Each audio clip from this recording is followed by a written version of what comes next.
Now, we probably all know that kind of grubby, overworked watercolour effect that happens for sometimes reasons we just can't work out. And today I want to show you what you might be doing to produce that overworked effect, because there's a few things you may not even realise you're doing which lead your watercolours to become overworked, become messy, busy, and just not have that loose and free feeling. Now, I've brought along some examples of where it's gone right, and then for me, where it's just not worked, where it's gone wrong. So I can show you what I mean first, before we jump into loads of tips, which by the end of this video, you will understand how to avoid that grubby, overworked feeling. So here, this one for me has gone quite well. It's a very simple sketch, but it's got light. The colours are layered nicely, but not busy. There is a little bit here which perhaps this bit here is too overworked, but otherwise I really like how this colour's layered and coming forward and bright. That is what I'm after. If we look back here though, we end up in a much muddier place. Do you see how we have all of these competing lines, all of this busyness? You can't really see the line work because there's so many watercolour lines going through. And in places, the texture of the paper is degrading as well. That, I'm afraid to say, only gets worse as we jump into this sort of manic, I don't even know how to describe it. But here's one which definitely didn't go right. I'd lost it at the point of the line work, but then again, you can see the texture of the paper degrading. Everything is fighting so much. There's dots and splashes and it's just not working. This last one, perhaps not as obviously sort of going badly, but again you can see all of these lines, again a bit of grubbiness in the paper. It's just not that clear, glazed, lovely loose effect that you can get with watercolours. So if you too prefer option one, this light and loose landscape over these other grubby, hard work, difficult to look at scenes, you're in the right place. Let's look at what I did wrong in this other one so you can avoid it. Now the first one is obvious in many ways. It's keeping our colours clean. Now that doesn't mean we can't have a messy palette, but it's about keeping the colours confined to their part of the palette. Now if I take a nice bit of this yellow for example, this is going to be a really lovely glaze of colour. Really simple, really crystal clear. But let's say I'd got a bit of my dark colours down here, maybe some lunar earth over here, and then I sort of put my yellow there, and now I know that when I'm mixing these different colours together, suddenly we get this sort of grubby appearance.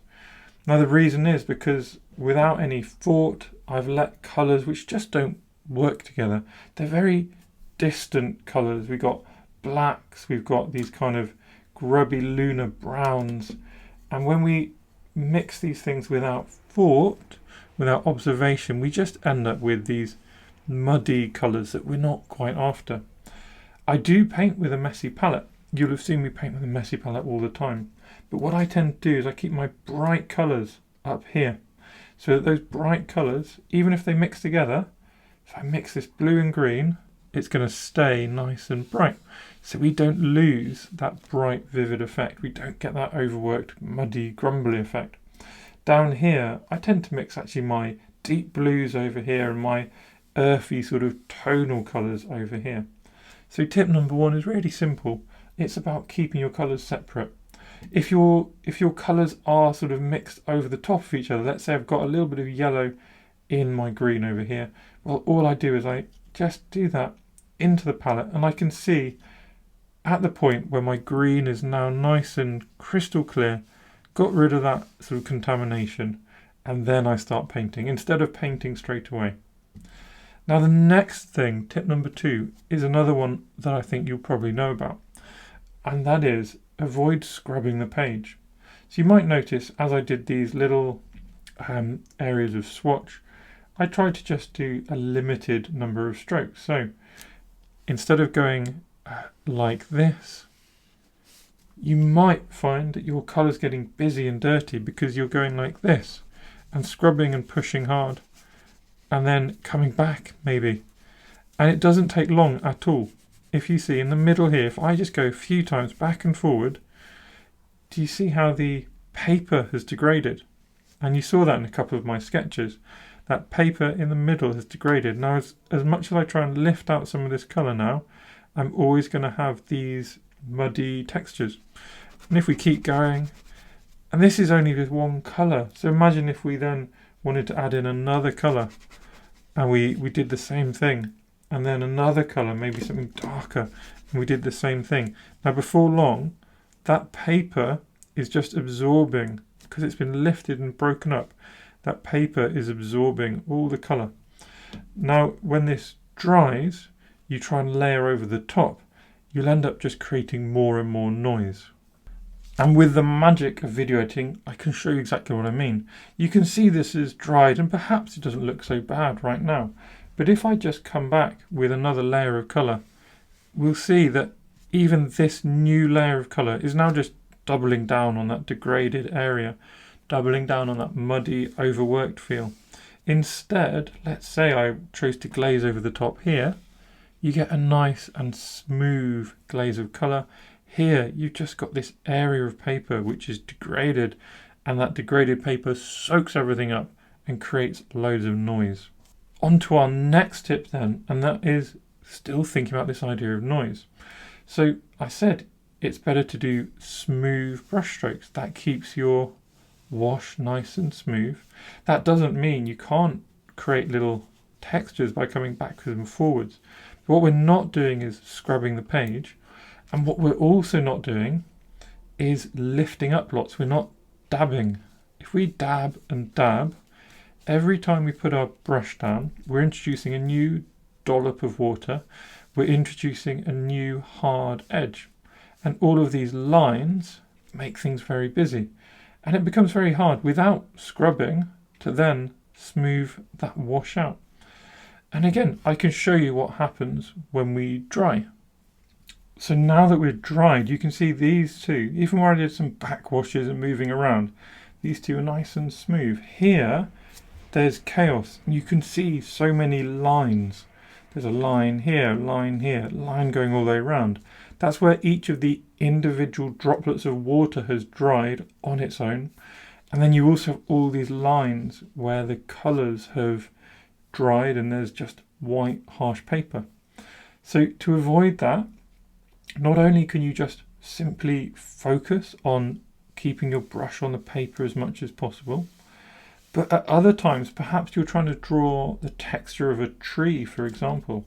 Well, at other times, maybe you want to create some of these different shapes. You lift your brush up, you create these hard edges. You're actually trying to achieve that look. But what you don't want to do is just leave it like that. And that is where learning the art of softening edges is important. So what is softening the edges? Well, it's the art of taking away these hard lines. So we start our brush slightly wet, clean, off the colour. We come in, we feather that edge a little bit, and then we end in the colour. And if you do it well, and this one I haven't done particularly well, my brush was too wet. So if I dry it off again, try the same thing again. If you do it well, you see that's much better. We lose that feeling of a line. And within something like this, we can do the same. So we can come and just, in a few places, soften out those edges. And that lets us create lovely varied areas without creating loads and loads of competing lines. Because competing lines are just so busy and just immediately make your piece of art feel overworked. The big problem with competing lines is perhaps not yet, but it's when we then come on top and we want to introduce another layer. Maybe we want to put a purple or something on top. And now when we start doing the same again, we do the same approach. We've got even more lines competing. So all of these lines are now competing with the ones underneath.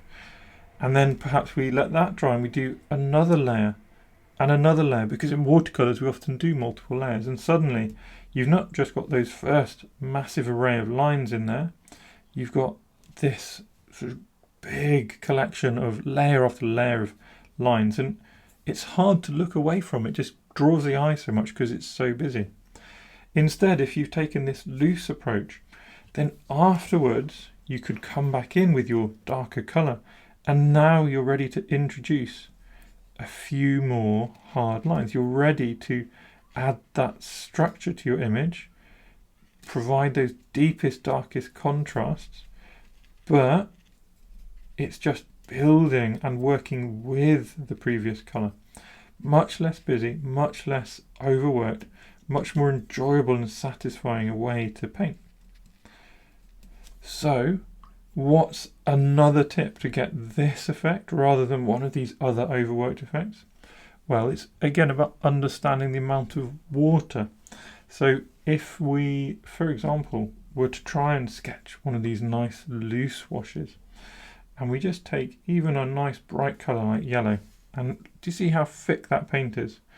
If I just dab it on, it's literally just going to stay there. And if I try and now get a smooth wash, well, it's really quite hard to. It's not going to flow and blend. And you literally have texture on the page. It'd be even more obvious if I do the same sort of bad painting technique with a darker colour. Let's take the blue. And with that big texture, do you see how when I take the brush off, we're left with that busy, busy feeling? That's okay at the end. That's okay at the end. But when we start, we want to be painting the light. Watercolours builds up from the lightest colours first. So we want that first wash to be pale, fluid, flowing. And that enables these darker colours later to come on. So later on our image, we can come in with those darkest, boldest darks. And you could sort of sketch on top and not have these competing lines in everything else you've done. And that's it. I mean, I hope that didn't feel like a lot, because it's really not a lot of things to think about. It's quite simple techniques which we just avoid overworking our paper, avoid dabbing, keep the brush strokes to a minimum, make sure we've got the right amount of water. And if you're thinking about these little bits and pieces as you're sketching, you will soon find that, like me, you're producing fewer and fewer, not terrible sketches, but just fewer and fewer things which feel busy, which feel too challenging, which feel too overworked.